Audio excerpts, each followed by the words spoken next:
இந்த வீடியோவில் 10th standard science chapter 1 laws of motion answer and டீட்டெயிலாம் பார்த்து தெரிஞ்சுக்குவோம். First question, what are the types of inertia, given example for each type. இந்த கொஸ்டினுக்கு answer பார்த்தீங்கன்னா பேஜ் நம்பர் 2ல் இருக்குது. பேஜ் நம்பர் 2 எடுத்துக்கோங்க. இந்த இருக்குல்ல இனர்ஷியா, இதில் இந்த இனர்ஷியாவில் the inherent property of a body, முதல்ல இனர்ஷியா அப்படின்னு சைட் ஹெட்டிங் போட்டுக்கோங்க. போட்டுட்டு the inherent property of a body to resist any change in its state of rest or state of uniform motion unless it is influenced upon by an external unbalanced force is known as inertia ன்னு எழுதிக்கோங்க. அது கீழே வந்து types of inertia அப்படின்னு போட்டு inertia of rest, inertia of motion, inertia of டைரக்ஷன்னு போட்டு வச்சுக்கோங்க. அதுக்கப்புறமா side heading inertia of rest அப்படின்னு போட்டு the resistance of a body to change it state of rest is called inertia of rest அப்படின்னு போட்டுட்டு அது கீழேயே அதுக்கு ஒரு எக்ஸாம்பிள் எழுதிடுங்க. அதுக்கு ஒரு எக்ஸாம்பிள் பார்த்தீங்கன்னா நெக்ஸ்ட் பேஜில் இருக்குது.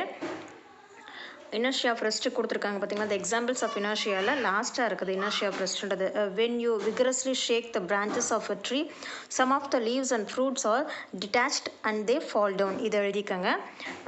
அதுக்கப்புறமா பார்த்தீங்கன்னா இனர்ஷியா ஆஃப் மோஷன்னு போட்டு the resistance of your body to change its state of motion is called inertia of motion. இதை எழுதிக்கிட்டு அதுக்கு ஒரு எக்ஸாம்பிள் போட்டு an athlete runs some distance before jumping because this will help him jump longer and higherன்னு எழுதிக்கோங்க. Next inertia of direction போட்டு the resistance of a body to change its direction of motion is called inertia of direction. எக்ஸாம்பிள்ஸ்னு போட்டு when you make a sharp turn while driving a car you tends to lean sideways அப்படின்னு எழுதிக்காங்க. That's all. இந்த question அவ்வளோதான். Second question பார்த்தீங்கன்னா state Newton's law of மோஷன்னு கேட்டிருக்காங்க. ஒவ்வொரு லாவும் ஒவ்வொரு பேஜில் இருக்குது. முதல்ல பேஜ் நம்பர் 3 எடுத்துக்கிட்டிங்கன்னா அதில் வந்து ஃபர்ஸ்ட் லா இருக்குது. நியூட்டன்ஸ் ஃபர்ஸ்ட் லா.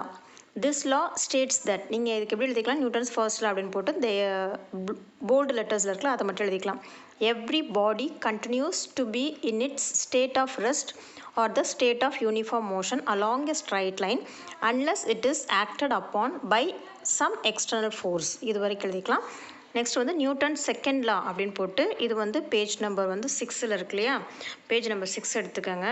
எழுதணும். இதில் இருக்க போல்ட் லெட்டர்ஸ் மட்டும் எழுதணும். நியூட்டன் செகண்ட் லான்னு சைட் ஹெட்டிங் போட்டு the force acting on a body is directly proportional to the rate of change of linear momentum of the body and the change in momentum takes place in the direction of the force அப்படின்னு எழுதிக்காங்க. Next Newton's third law of motion போடணும் இல்லையா. Newton's third law of motion பார்த்தீங்கன்னா page number 7ல் இருக்குது.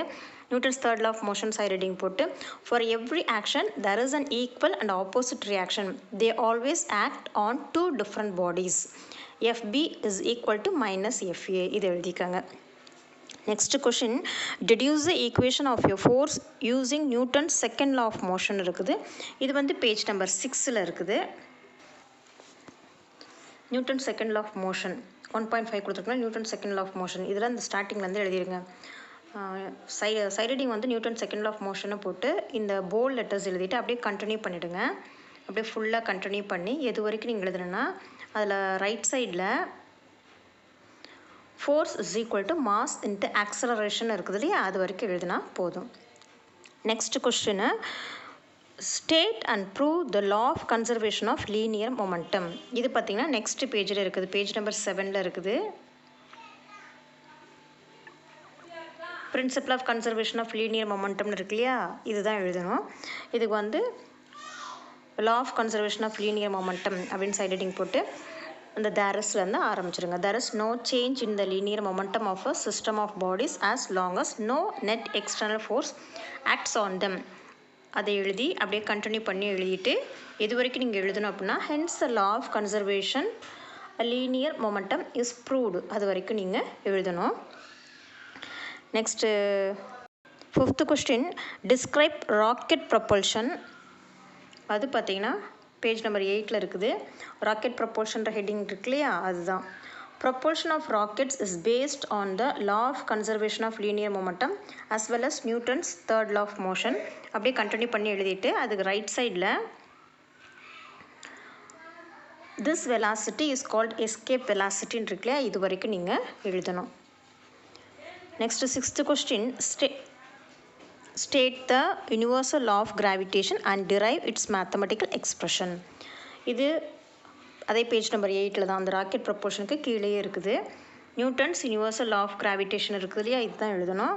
This law states that, இதுலேருந்து ஆரம்பித்து அப்படியே அதுக்கு நெக்ஸ்ட்டு பேஜில் 6.674 into 10 to the power of -11 newton metre square kilogram power -2 அது வரைக்கும் நீங்கள் எழுதணும்.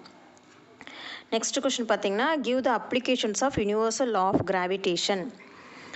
இந்த கொஷனுக்கு ஆன்சர் பார்த்தீங்கன்னா பேஜ் நம்பர் 12 இருக்குது. Applications of Newton's law of gravitation அப்படின்னு போட்டிருக்காங்க.